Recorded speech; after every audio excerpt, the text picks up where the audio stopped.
If you're thinking about moving to Michigan, there's one question you've probably Googled late at night.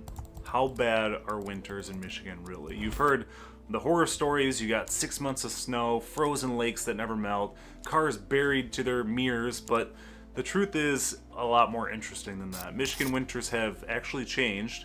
They're not what they were 20 or 30 years ago, or even 5, honestly. Some years feel surprisingly mild, others remind you exactly where you live. And while the cold will test you, it might also surprise you in the best way possible. I'm a Michigan realtor and lifelong Michigander who helps people move to, from, and within the state every day, and this question comes up constantly. So in this video, I'm breaking down what Michigan winters are actually like, the real temperatures, snow totals, what it feels like day to day, what's changing with the climate, and what it all means if you're thinking about living here year round. Let's start with the basics. Michigan winters typically roll in by late October or early November and can stretch deep into April almost. I'm talking about years where you're hiding Easter eggs in the snow. According to National Weather Service, Detroit's average January high temperature hovers around 32 degrees Fahrenheit, with overnight lows near 19 degrees Fahrenheit. But those numbers don't tell the full story. Some weeks it's 40 degrees and sunny, and others you're just scraping frost off the inside of your windshield. So while you're also muttering your life choices. But up north, around Traverse City or Gaylord, it's a whole different ballgame. January highs still in the low 20s, and in the Upper Peninsula, you can see an average closer to 18 degrees. And then you add the wind chill to that, and you're occasionally face field temperatures of near negative 20 degrees. The kind that make your eyeballs sting if you're not careful, and that's what's really been causing the snow days lately, not so much the snowfall these days. Then there's the snow, because that's what everyone really wants to know about. How much? Well, it depends on where you land. Metro Detroit averages around 40 inches of snow per year. Lansing gets about 50 inches. And if you head west toward Grand Rapids or Muskegon, you'll experience the infamous lake effect snow machine, where totals climb up to 70, 80, and even 100 inches in a single season. The Upper Peninsula laughs at that. The Keweenaw Peninsula, for instance, can get 200 inches or more. I mean, to put that into perspective, that's 16 feet of snow. Lake effect snow is the state's secret weapon, or curse, depending on how you look at it. When cold air moves over to the relatively warm Great Lakes, it picks up moisture and dumps it inland as snow. And that's why Grand Rapids can be buried while Detroit gets the lightest dusting. About 40% of all Michigan snowfall is lake effect. It's unpredictable, beautiful, and the reason some of the most picturesque winter towns, Holland, Muskegon, Traverse City, also have the best snowplow budgets. But here's where the story takes a little bit of a twist. Michigan's climate is changing, and winters aren't what they used to be. The state has warmed by roughly 2 to 3 degrees since 1900, with winters showing the biggest change. We now experience 9 fewer days below freezing per season compared to the mid-20th century. Great Lakes ice coverage has declined about 40% since the 1970s, and according to the NOAA, some recent winters saw less than 20% total ice coverage at their peak, meaning the lakes are staying open longer and freezing later. I mean, that's huge. It affects everything from snow consistency to lake effect patterns to how early spring floods happen too. If you grew up here, you've probably noticed the difference. I still remember being a kid and building snowbanks taller than I was. We'd skate on the lakes from Christmas through February without worrying about the ice cracking. These days, those same lakes sometimes barely freeze enough to support a hockey game for more than a week or two. I had a client from California last year excited to teach her kids how to skate on their new backyard lake. It froze just long enough for one weekend. She still loved it, but she said it felt off, like winter had lost some of its bite. And that's the reality. Winters aren't gone, they're just extremely inconsistent.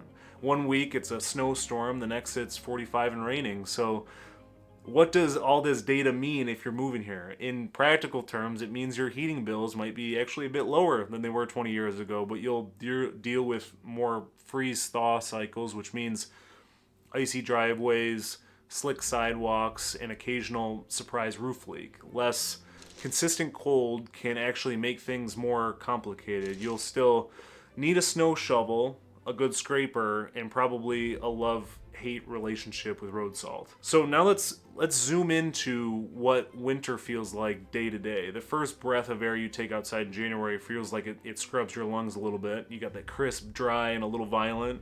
The steering wheel is a block of ice. I mean, the heated steering wheels these days on cars, it's a nice touch for sure. You learn the Michigan shuffle, scraping snow with one hand, clutching coffee in the other. Your boots crunch on the fresh powder one day, and the next you're walking through gray slush that soaks your socks. But by February, you've mastered the technique of brushing snow off your coat in one motion before stepping inside Myers. It's a way of life. And then there's the gray. There's the permacloud in parts of Michigan, especially near Lake Michigan. You can go 15 consecutive days without direct sunlight. It's not that the cold gets you, it's the colorless sky too. The mood dips a little. You'll see everyone posting about vitamin D and daylight lamps like they've just discovered fire. But the flip side, when that sun finally does show up, it's like someone flipped happiness switch across the state.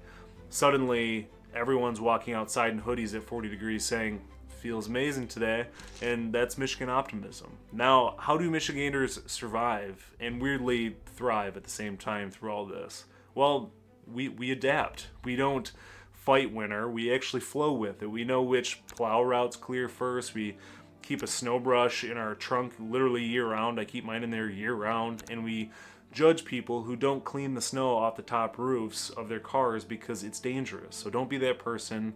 We don't like that person. And when we see flakes start falling, someone's inevitably posting, let it snow on Facebook, and someone else is threatening to move to Florida. But both of them will be back at the cider mill next fall like nothing happened. And that's the circle of Michigan life, to say the least.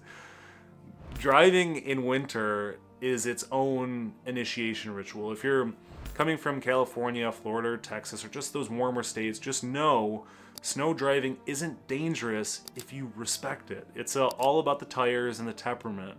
Forget fancy four-wheel drive, get good all-seasoned or dedicated snow tires, learn to leave space, brake gently, and never trust a plowed road that looks fine. That's how black ice introduces itself to you. You'll spin once, learn your lesson, and you'll never do it again. We've all been there. The good news is Michigan is built for this. Plows and salt trucks are everywhere, and they're fast. Main roads are usually clear before you finished your coffee. Neighborhood streets take a little longer, but most cities handle winter incredibly well around here. Unless you're tucked away on a dirt road, you'll rarely be snowed in for long. And if you are, don't worry, someone with a lifted pickup or a four-wheeler will show up to help before you even ask anybody. Homeowners have their own winter rhythm. You shovel, you salt, you make sure your furnace filter's fresh, you check the roof after heavy snow to avoid ice dams, you clear your gutters before the melt, and if you've got a long driveway, you start debating whether a snowblower is worth the investment. And spoiler, it is. I mean, I dropped probably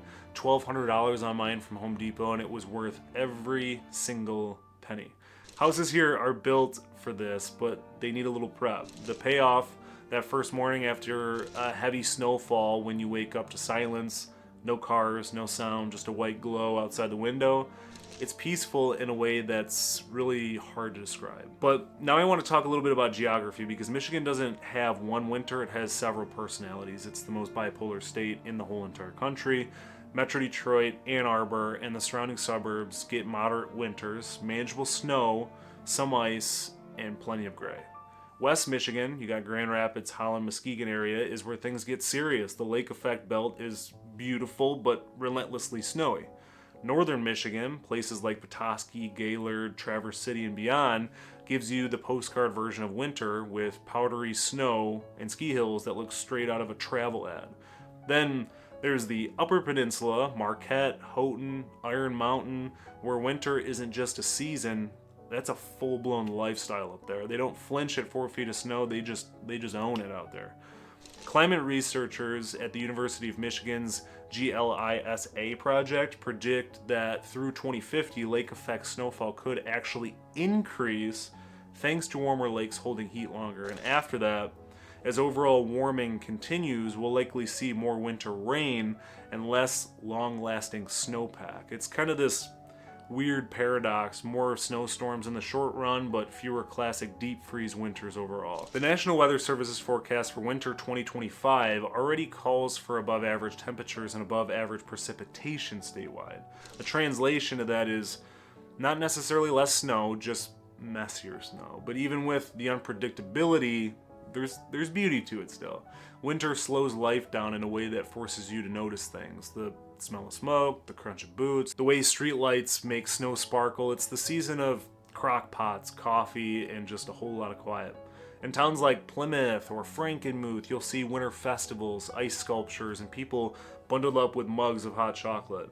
In Gaylord and Grayling, you've got cross-country trails that make you forget what month it is. Even in Detroit, you got Campus Martius. It turns into a skating rink framed by lights and skyscrapers. You learn to appreciate the small moments, and that's what makes winter here very special. But now let's be real about the not-so-fun parts. The gray skies can weigh on you, like I said. The wind will steal your breath away. You'll slip on ice at least once, probably in front of someone you know. Then salt ruins everything, your boots, your car, your floor mats. You'll spend more money on heating, and you'll curse your snow shovel at least twice a season, or snap it in half trying to do too much. Then you have to do an emergency hardware store run. But for most of us, it's worth it, because after every long winter comes that first 50-degree day where everyone's outside like it's a holiday. That's the trade-off, the reward for enduring.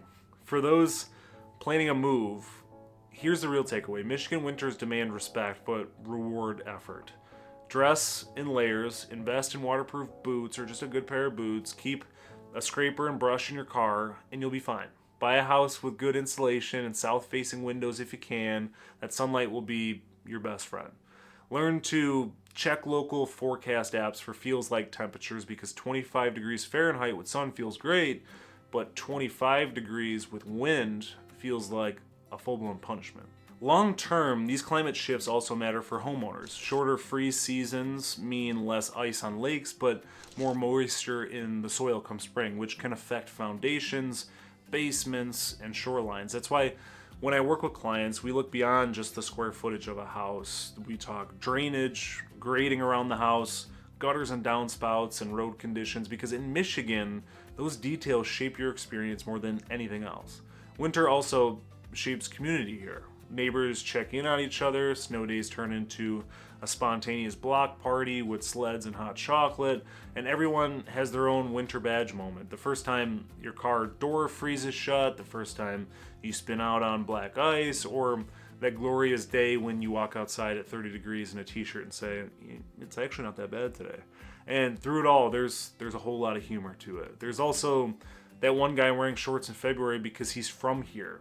There's the annual Facebook post from your aunt about how it's not the cold, it's the wind. There's quiet pride in surviving another winter here, because in Michigan, that counts for something. So, are Michigan winters bad? They can be, but they're also beautiful, humbling, and kind of magical in their own way. They teach you patience, appreciation, and resilience, most importantly. They make you grateful for the simple stuff. You got heat, coffee, daylight. And winters here have softened over time, but they'll still keep you honest. And maybe that's why so many people who move here end up falling in love with them. If you're thinking about moving to Michigan, don't let winter scare you off. Let it prepare you.